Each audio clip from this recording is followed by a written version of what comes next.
Hello, I'm Rachel Hopkin, and this is KGOU's How Curious. What you're about to hear is a reimagining of the moment when a young Oklahoma girl's life changed forever back in 1913.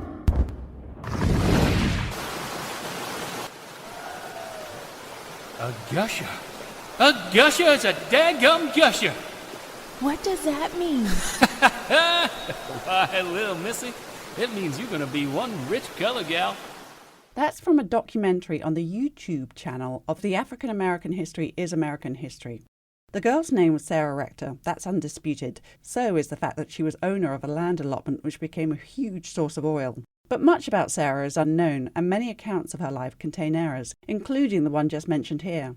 During the period directly following that dadgum gusher gushing, Rector became the subject of countless rumours. Then, as the decades passed, she faded from the public eye. Even members of Sarah's own family only became aware of the extraordinary nature of her life after her death in 1967. I spoke with three of her nieces, daughters of Sarah's younger sister Rosa: Donna Brown Tompkins, Rosina Graves, and Debbie Brown. We knew she had more things than we did, and my mother was just like, she can afford it. But it never dawned on us either way of being rich and famous, because she didn't act any differently or dress any differently. And we called her Aunt Sister, because my mother always referred to her as Sister. Kathleen Watkins is an Oklahoma City playwright whose works focus on little-known aspects of African American history.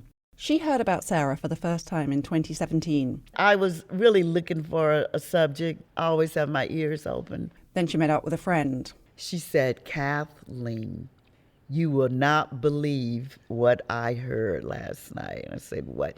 And she said, "Have you heard of Sarah Rector?" I said, "No, I never heard of her. Look her up." Kathleen did look her up and went on to write a play about Sarah called Brown-Skinned Rich Girl. I looked her up too and quickly found that there's not much out there about Sarah Rector that's reliable. Still, thanks to the contributors to this episode, plus a few good sources, today I hope either to stick to the truth or at least informed historical conjecture. Here goes. Sarah Rector was born in 1902 in what is now northeast Oklahoma, but which was then Indian Territory. Her parents were farmers and freedmen, the term used to describe African American ex-slaves of Native American tribes and their descendants. As citizens of the Muskogee Nation, eligible Rector family members each received 160 acres of land.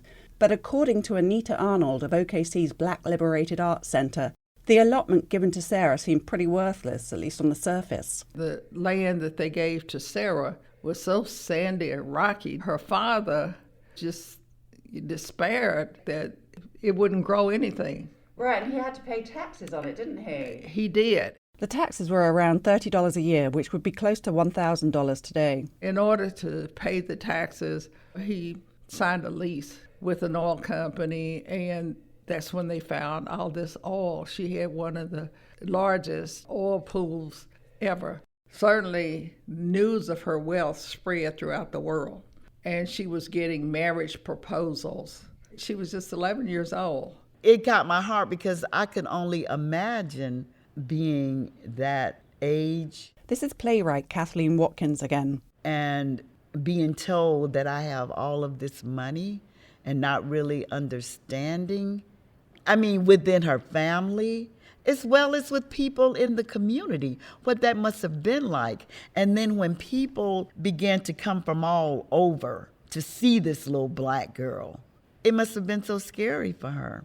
It does sound really difficult. It's great at the same time, but that's a lot to take on. Yeah, because not only that, they were killing a lot of the children too.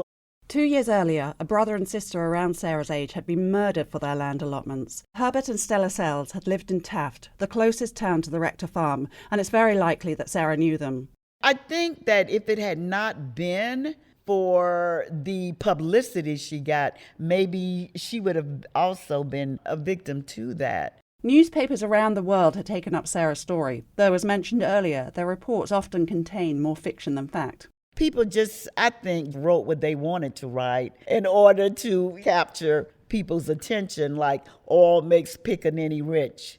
That egregious headline ran in the Washington Post in early 1914. But it was a series of articles published in the African American newspaper, the Chicago Defender, which prompted a number of notable black activists to get involved, including W.E.B. Du Bois. Du Bois wrote to the Rector family's local judge on June the 6th of 1914 regarding some of the alarming claims that had been made in the Defender and elsewhere. Sarah Rector's niece, Debbie Brown, shared Judge Leahy's response, which was composed 5 days later. There's a copy of it on the How Curious webpage. Leahy confirms that as the Muskogee County judge, he has jurisdiction over Sarah's estate, and he was evidently no stranger to situations like Sarah's. As is my practice with these larger estates, I went to the Rector home on a Sunday, and as soon as oil was discovered, and in the presence of the parents, the guardian and his attorney took up and discussed the entire situation, etc., and agreed upon certain changes looking towards the betterment of conditions for Sarah Rector and the entire family.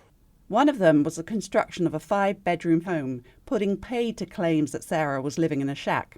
The claim that she was uneducated was false. She was attending the local Taft school, and during the discussion, Sarah's father agreed that once she was a few months older, he would allow her to travel to attend a more prestigious institution elsewhere. The Defender articles had also expressed consternation regarding the handling of Sarah's money and that she had been assigned a white guardian who was getting a fabulous sum but only allowing Sarah a few dollars. At that time in Oklahoma, it was standard to assign guardians to look after the assets of wealthy non-white children. Those guardians often took the form of white businessmen, and alas, many of them did swindle their young charges. However, Leahy had already garnered a reputation for taking action against such grafters, and he sought to reassure Du Bois on this point. As to this ward having a white guardian, this is true. The parents themselves selected him, his name being T.J. Porter, cattleman and neighbor of this family, who has been their benefactor for years and long before there was any possibility of their ever having any money. In fact, most of Sarah's money was placed in investments. In the autumn of 1914, Sarah's father permitted her and her older sister Rebecca to travel to the Tuskegee Institute in Alabama, where they were enrolled in its elementary school. From Tuskegee, the girls moved on to Fisk University in Tennessee, and that's where they were when the Rector family quietly relocated to Kansas City, Missouri. There they moved into a substantial house located on East 12th Street. Often referred to as the Sarah Rector Mansion, it was actually owned by Sarah's mother, but it was home to the entire close-knit Rector clan. When Sarah turned 21, she was finally able to manage her own money, and she quickly developed a taste for life's finer things. Here's her niece, Debbie Brown. We had a store here in the downtown area where blacks could not shop in their store. It was Emeryburg Fair. And they would lock their doors up and close early to allow her to come down there and shop. And she constantly bought cars because she and my uncle Alfred kept wrecking them. Just go buy another one. Right, you just go buy another one. There's even one time that, well, probably more than that, she was a fast driver. And the cop stopped her and she said, "Do you know who I am?" Kathleen Watkins again, and she included that detail in her play about Sarah.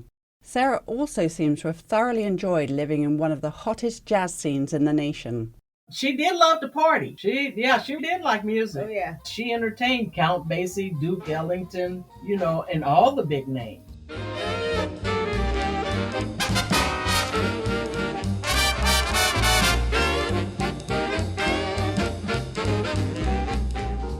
She enjoyed her life. When people say, "What happened to her money?" Go, she enjoyed life. She spent it. She bought houses. She bought cars.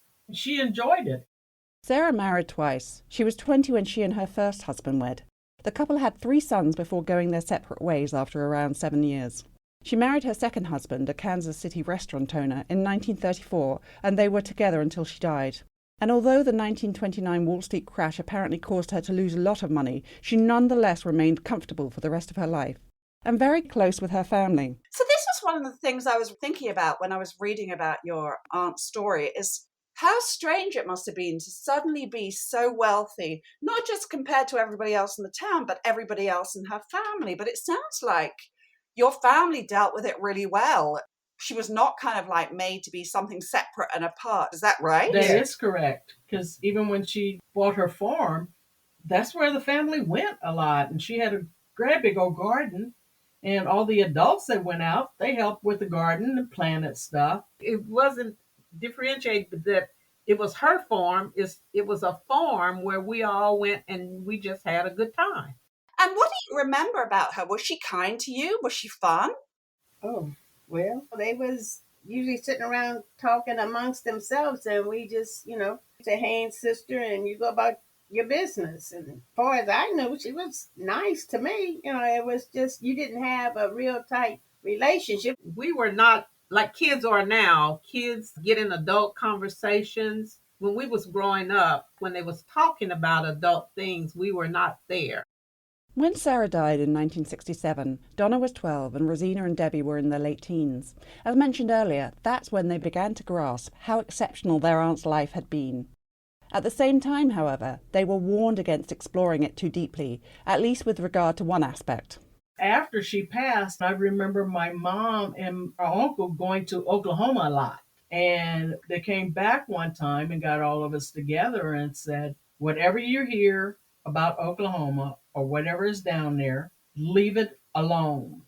It's dangerous. It's not worth it. And my mom told us some of the story about the sales children. This was over half a century on from their murder. We truly believe that my grandmother moved everybody up here to Kansas City just from the fear of being blown up because of the money. And that's why, my mom was like, don't go down there. My uncle, don't go down there.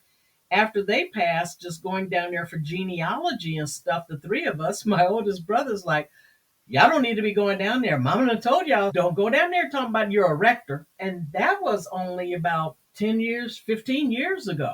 So the nieces have largely steered clear of Oklahoma, though Sarah herself is buried here in Taft, very close to where she grew up. But while they avoid that part of their aunt's story, they are concerned about misinformation spread regarding other aspects of Sarah's life, including her physical self. Currently, if you search for Sarah Rector online, 2 black and white images repeatedly surface. One is a full-length shot of a solemn girl aged around 12 years. Her hair's in pigtails, she's wearing a plaid dress, and her right hand is holding onto a chair. The other is a headshot of a young woman. Her hair is centre-parted and seems to be plaited on top of her head. She's wearing a dark blouse or dress with some pale lace and a bow around the collar. But Sarah's nieces are adamant that neither of these photos are actually of their aunt. The lady photo of Sarah Rector, her name is actually Callie House. If you type in Callie House, you'll see the same picture. I tried it, and it's true. Ms. House, a civil rights activist, was born over 50 years before Sarah. And what about the young girl, which is the picture you most often see? Our mother even said, that's not her. That's not sister. It's not our aunt. It's not our family. If our family is going to be out there, at least have the right picture out there. The 3 images of the actual Sarah that you can find on the How Curious webpage were kindly shared with us by Debbie Brown. In one, Sarah is with her first husband, Kenneth Campbell. In another, she sits beside a pool with one of her brothers-in-law. And in the third, she's playing with a young nephew. And she does indeed seem to be enjoying her life. Thank you so much to Sarah's nieces and all the contributors to today's episode. Thanks also to Cody Clark and Deirdre Anderson, and to John McGraw, who read the excerpts from Judge Leahy's letter. Again, you can find that and the photos of Sarah, plus one of her mother, on the How Curious webpage. Go to kgou.org, then you'll find it under the Programs tab. Sarah Rector's story is the last in the current series of How Curious. We'll be back in the autumn. In the meantime, you can find all of the previous episodes on the KGOU site or wherever you get podcasts. I'm Rachel Hopkin, and How Curious is a KGOU public radio production. The editor is Logan Layden, and David Gray composed our theme music. And please don't forget, if you have an Oklahoma-related question or an idea for a subject for a future episode, do send it to us via curious@kgou.org.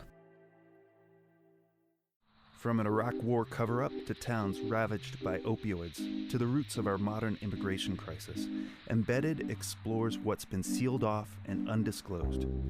NPR's original investigative podcast reveals why these stories and the people behind them matter. Listen to the Embedded podcast, only from NPR.